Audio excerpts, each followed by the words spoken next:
Assalamualaikum warahmatullahi wabarakatuh. Bila kita perhatikan fenomena atau peristiwa kehidupan di sekitar kita, banyak sekali kejanggalan-kejanggalan yang dianggap orang sudah tidak janggal lagi. Misalnya saja, kendaraan roda 4 atau mobil yang dibuat oleh pabriknya sebagai alat transportasi. Akan tetapi pada kenyataannya, tidak sedikit orang menjadikan kendaraan tersebut hanya sebagai simbol status. Oleh karenanya, orang itu hanya mementingkan kemulusan kendaraannya ketimbang kemulusan akhlak dirinya. Mungkin yang lebih parah lagi, bila mana kendaraan tersebut hanya dijadikan sebagai barang pajangan. Bukankah dengan demikian, kendaraan tersebut sudah kehilangan maknanya? Sesuatu yang kehilangan makna bukan berarti begitu saja menjadi janggal. Misalnya saja, kendaraan mewah Lamborghini yang harganya ratusan juta rupiah. Bila kita jadikan pajangan di ruang tamu kita yang luas, maka ruang tamu kita akan tampak indah. Akan tetapi, jelas dengan demikian, Lamborghini tersebut telah kehilangan maknanya. Contoh lainnya, ketika kita pergi beribadah haji, hanya tergiur oleh gelar hajinya. Bukankah ibadah haji kita akan kehilangan makna? Dan banyak lagi contoh-contoh lainnya yang sudah dianggap wajar oleh masyarakat, padahal sebenarnya sudah kehilangan makna. Salah satunya adalah Al-Quran. Sebagaimana kita ketahui, Al-Quran diturunkan oleh Allah Subhanahu wa Ta'ala sebagai pedoman hidup bagi manusia, agar manusia dapat selamat hidupnya di dunia dan di akhirat.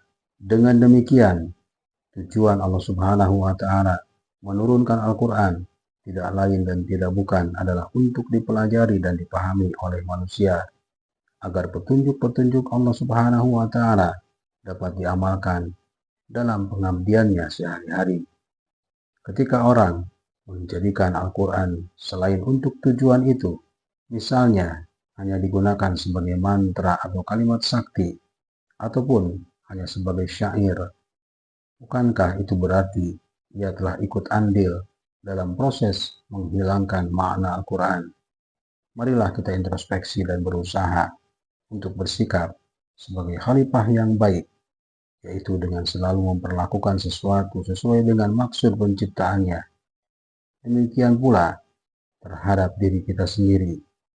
Tolaklah perbuatan buruk yang akan kita lakukan dengan kesadaran, aku diciptakan bukan untuk itu. Yakinlah bahwa sesuatu yang telah kehilangan maknanya itu, di samping tidak akan efektif, suatu saat, cepat atau lambat, pasti akan mendatangkan kerugian dan kehancuran bagi kita sendiri.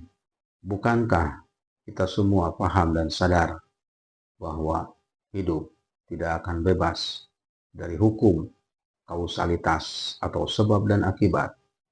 Sebagaimana Allah Subhanahu wa Ta'ala berfirman, A'udzu billahi minasyaitonir rajim. In ahsantum ahsantum li anfusikum wa in a'satum falaha. Barang siapa yang berbuat baik, maka kebaikan akan kembali kepada dirinya. Dan barang siapa yang berbuat buruk, maka keburukan akan kembali kepada dirinya.